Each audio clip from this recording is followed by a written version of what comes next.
Hello and welcome to the day ahead. It is the 10th of June. I'm Nadine Blaney. Well, the local market is set to open lower. SPY futures down by 3 points or 0.04%. That's after global stocks took stock of China-US trade talks.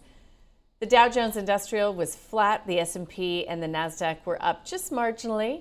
Small caps, though, outperformed. The top three stocks on the S&P included Albemarle and Enphase Energy. The top three laggards included Intuitive Surgical after a downgrade, Universal Health Services, and Edison International. Archer Aviation was one of the U.S. aviation firms that saw their shares jump after U.S. President Donald Trump put in a drone defense order. Tesla shares were down again. Baird downgraded the company on Elon Musk's political activities, though shares did recover. Baird saying that the recent incident between Musk and Trump exemplifies key risk associated with Musk's political views. McDonald's shares were down after Morgan Stanley downgraded it to equal weight. It sees challenges, including wage pressures on consumer budgets, health considerations, and a possible mixed future outside of the U.S. So trade talks did begin in London between the United States and China and will continue. They are aimed at cooling that trade dispute between the world's two largest economies. U.S. President Donald Trump says his administration is doing well. Meantime, U.S. economic data showed that wholesale inventories increased in April amid stockpiling of prescription medication in anticipation of the tariffs coming from the Trump administration.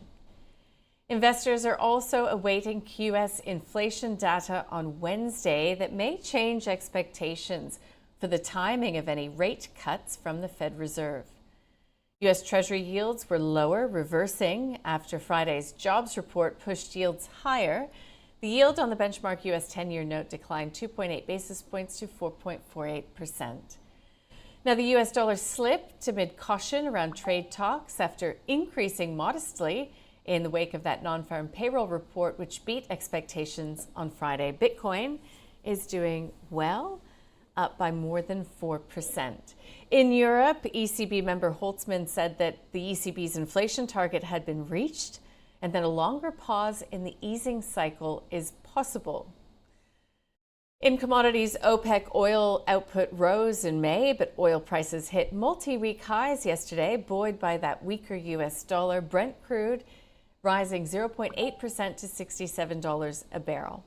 Gold prices edged higher. Silver surged past $35 an ounce to hit a more than 13-year high. Gold was up by 0.6%. So today we get the NAB monthly business survey is due, along with the monthly consumer confidence read as well. But this week the focus will be on U.S.-China trade developments and all the outcome from the Australian federal election on that NAB business survey and the Reserve Bank's recent rate cut.